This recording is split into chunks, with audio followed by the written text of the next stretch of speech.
Dear students, আশা করি তোমরা ভালোই আছো। তো আমরা আজকে আবার অনলাইন ক্লাসে এসে পৌঁছেছি। আজকে আমি তোমাদের যে চ্যাপ্টারটা পড়াবো সেটা হচ্ছে তোমাদের 11এরই ফিজিক্যাল কেমিস্ট্রি, ভৌত রসায়নের আরেকটি chapter, gaseous and liquid state, গ্যাসীয় এবং তরল অবস্থা। 5 নম্বর চ্যাপ্টার, 4 নম্বর না 5 নম্বর chapter, gaseous and liquid state. তো আমি এই চ্যাপ্টারের লস অফ গ্যাসেস থেকে স্টার্ট করছি। এই কারণেই করছি কারণ এই চ্যাপ্টারটা প্রথমের অংশটা তোমরা ক্লাস 10-এ পড়েছিলে। গ্যাসের ধর্ম তোমাদের যে চ্যাপ্টারটা ছিল সেই চ্যাপ্টারটা পড়েছিলে। তো দেখো, আমরা লস অফ গ্যাসেস মানে গ্যাসের বিভিন্ন সূত্রগুলো পড়ব। তার প্রথম সূত্র পড়ব বয়েলস ল।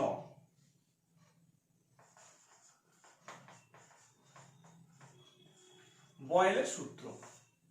দেখো, এই চ্যাপ্টারটা পড়ার সময় প্রথমেই আমি যেটা তোমাদেরকে বলবো সেটা হচ্ছে এই চ্যাপ্টারটা পড়ার সময় 3টে টার্ম তোমাদেরকে খুব ভালো করে প্রথমে জানতে হবে। সেই 3টে টার্ম কি? একটা হচ্ছে পি, একটা হচ্ছে ভি, আর একটা হচ্ছে টি। পি হচ্ছে গ্যাসের চাপ, ভি হচ্ছে আয়তন।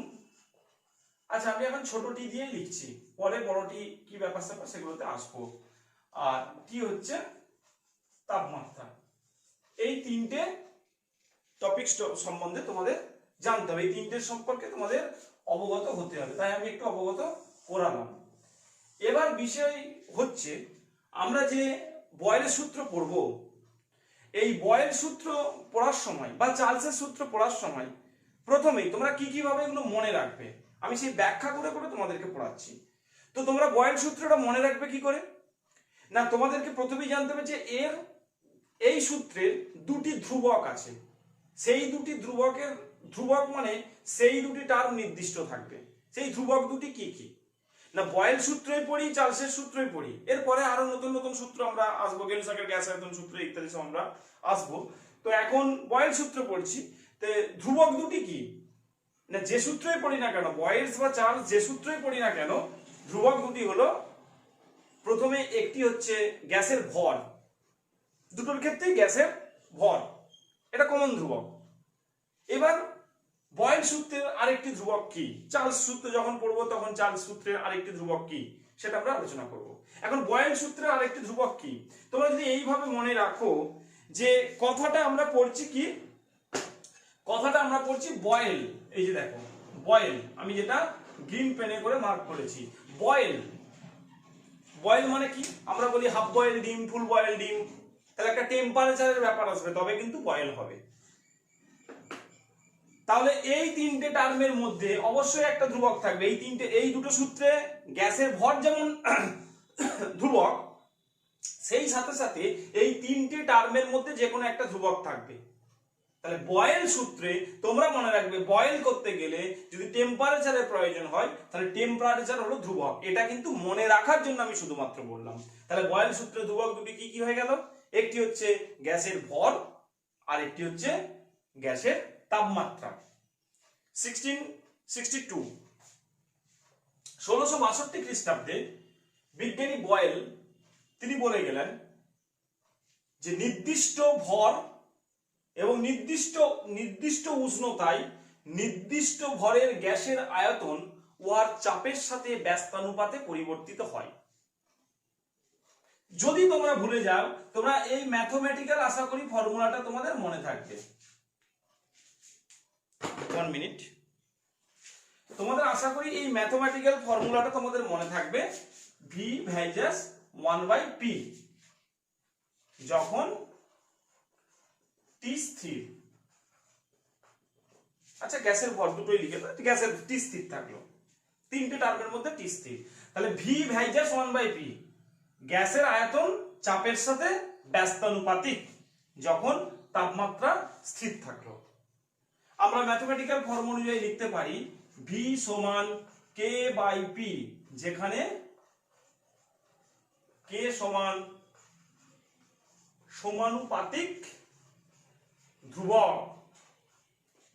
কে হয়ে গেল সমানুপাতিক ধ্রুবক।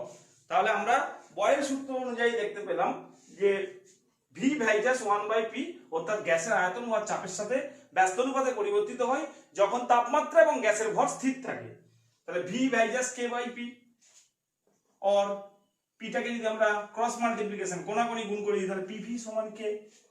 তাহলে আমরা বয়েল সূত্র অনুসারে ফাইনাল রিলেশনে এসে পৌঁছে গেলাম যে গ্যাসের চাপ এবং গ্যাসের আয়তন গুণ করলে ধ্রুবক হয়। এই পর্যন্ত কারো কোনো অসুবিধা নেই। সাপোজ আমি দুটো গ্যাস নিয়েছি, এটা হচ্ছে 1 নম্বর গ্যাস আর এটা 2 নম্বর গ্যাস। এই দুটো গ্যাসের দেখো, এই দুটো গ্যাসের এর চাপ হচ্ছে P1, আয়তন V1, এর চাপ P2, আয়তন V2। তাহলে আমরা এখান থেকে লিখতে পারি বয়েল সূত্র অনুযায়ী P1 V1 ইকুয়াল টু ধ্রুবকটাকে আমি K1 লিখলাম, এখানে আমরা লিখতে পারি P2 V2 ধ্রুবকটাকে K2। তাহলে এটাও ধ্রুবক, এটাও ধ্রুবক, K1 ও যা K2 ও তা। আমরা এটা লিখতে পারি তাহলে P1 V1 সমান P2 V2 সমান K, और P1 V1 সমান P2 V2। তাহলে বয়েল সূত্র অনুযায়ী আমরা এটা লিখতে পারি যে বিভিন্ন গ্যাস তাদের চাপ ও আয়তনের গুণফলগুলি সর্বদা ধ্রুবক হয়। তাহলে বয়েল সূত্র অনুযায়ী আমরা এই রিলেশনে এসে পৌঁছালাম। আচ্ছা, এবার আমরা যেটা পড়ব সেটা হচ্ছে এই যে বয়েল সূত্রের আমরা কে ধ্রুবক, বয়েল সূত্রের যে কে ধ্রুবক সেই কে ধ্রুবকের ব্যাখ্যা। বয়েল সূত্রের কে যে ধ্রুবকটা আছে, কে ধ্রুবকের ব্যাখ্যা। অ্যাকচুয়ালি কে ধ্রুবকটা কি দেখো। আচ্ছা, আমরা রিলেশনে কি পেলাম যে পিভি সমান কে। আমি এটাকে ঘুরিয়ে লিখছি যেহেতু আমার কেটাকে দরকার, কে সমান পিভি। আচ্ছা, পিভির মধ্যে পিটা কি চাপ, ভিটা কি আয়তন, লিখতে পারি। আচ্ছা, চাপ মানে আমরা এখানে লিখতে পারি বল বাই ক্ষেত্রফল, আয়তনের জায়গায় আমরা লিখতে পারি ক্ষেত্রফল ইনটু উচ্চতা। আচ্ছা, ক্ষেত্রফল কেটে গেল, আমরা লিখতে পারি বল ইনটু উচ্চতা, লিখতে পারি তো। দেখো, উচ্চতা মানেই একটা লেন্থ, একটা পয়েন্ট থেকে অন্য পয়েন্টের ডিসটেন্স, তার মানে সেটাকে আমরা সরণ লিখতে পারি কি সরণ, তোমরা পড়েছিলে। তাহলে আমরা কে সমান লিখতে পারি বল ইনটু সরণ। দেখো, তাহলে আমরা কি বললাম না, বয়েল সূত্রের যে কে ধ্রুবক ছিল সেই কে ধ্রুবকের ব্যাখ্যা পড়লাম। আমরা কে ধ্রুবক পর্যন্ত এটা জেনে গেলাম যে কে ধ্রুবক মানে হয়ে গেল, আমরা কে ধ্রুবকের এটা পেয়ে গেলাম যে বল ইনটু সরণ, এটাই হচ্ছে কে ধ্রুবক। আচ্ছা, আমরা এই ধ্রুবক কে এবার একক নির্ণয় করব। এই যে ধ্রুবক বয়েল সূত্রের যে কে ধ্রুবক, আমরা কি পড়ছি বয়েল সূত্রের কে ধ্রুবকের একক নির্ণয়। আচ্ছা, একক নির্ণয় আমরা সিজিএস পদ্ধতি এবং এসআই পদ্ধতি, এই দুটো পদ্ধতি দিয়ে আমরা কিন্তু একক নির্ণয় শিখে নেব। দেখো, সিজিএস পদ্ধতিতে আচ্ছা প্রথম কে লিখছি, কে সমান আমরা কি পেয়ে গেলাম পিভি সমান কি পেয়ে গেছি বল ইনটু চাপ ইনটু আয়তন। আচ্ছা, সিজিএস পদ্ধতিতে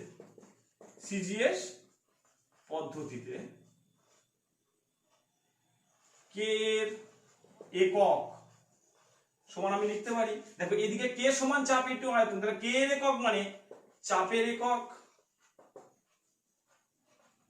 ইনটু আয়তনের একক,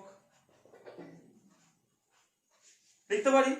সিজিএস পদ্ধতিতে চাপের একক ইনটু আয়তনের একক। আচ্ছা, চাপের একক মানে কি, চাপ মানে আমরা জানি বল বাই ক্ষেত্রফল, তার মানে লিখতে পারি বলের একক বাই ক্ষেত্রফলের একক ইনটু আয়তনের একক।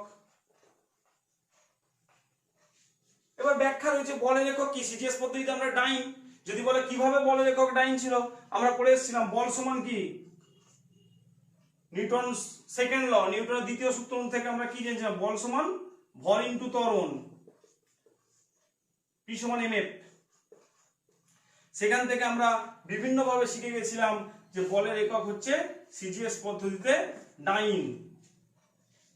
ঠিক আছে, তাহলে আমরা লিখতে পারি এদিকে বলে সিজিএস পদ্ধতিতে একক নির্ণয় করছি কে, তাহলে আমরা লিখতে পারি ডাইন বাই ক্ষেত্রফল, মানে কোন একটা এরিয়া যদি সেন্টিমিটার, আমরা যেহেতু সিজিএস পদ্ধতি, তাহলে সিজিএস পদ্ধতিতে দৈর্ঘ্যের একক সেন্টিমিটার, তাহলে দৈর্ঘ্য সেন্টিমিটার, লেন্থ সেন্টিমিটার, ব্রেথ যদি সেন্টিমিটার হয়, তাহলে ক্ষেত্রফল ইউনিট কি হয়ে যায়, এককটা কি হয়ে যায় সেমি স্কয়ার বা বর্গ সেন্টিমিটার। তাহলে আমরা লিখছি বর্গ সেন্টিমিটার।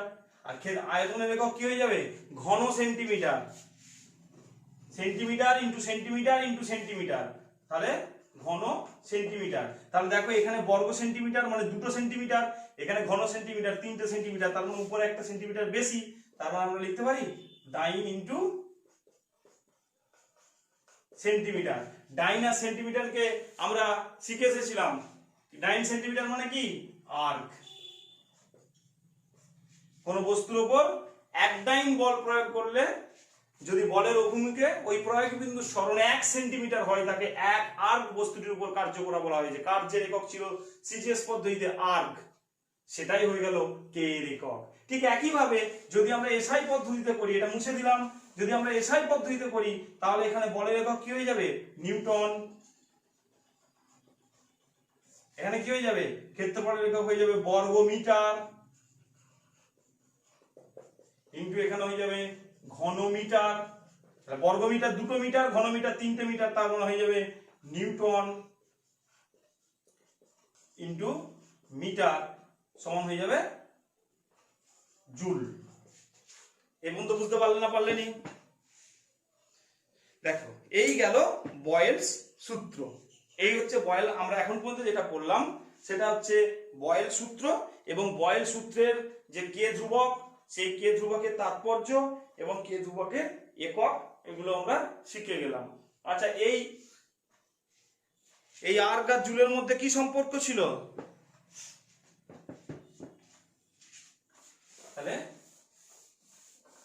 এইরকম হচ্ছে ব্যাপার। আচ্ছা, এবার আমরা যেটা পড়বো সেটা হচ্ছে 1 জুল সমান 10⁷ আর্ক, যেটা বলতে চেয়েছিলাম। তো যাই হোক, এরপর আমরা যেটা পড়বো, এর যে লেখচিত্রগুলো আছে, এর লেখচিত্রগুলো আমি তোমাদেরকে নেক্সট কোন ক্লাসে শেখাবো। PV versus P versus 1/v, V versus 1/p, এরকম বিভিন্ন লেখচিত্র রয়েছে বয়েল সূত্র থেকে। সেই লেখচিত্রগুলো আমরা নেক্সট কোন ক্লাসে পরবর্তী পর্যায়ে সমস্ত আগে চ্যাপ্টারটা সম্পর্কে ভালো করে আমরা ডিসকাস করি, তারপর চ্যাপ্টারটা পড়ে ক্লিয়ার হওয়ার পর আমরা বিভিন্ন এরকম ভাবে ডিসকাস করব। বিভিন্ন ক্লাসে আমরা আস্তে আস্তে করে চ্যাপ্টারটা শিখে যাব। কেমন?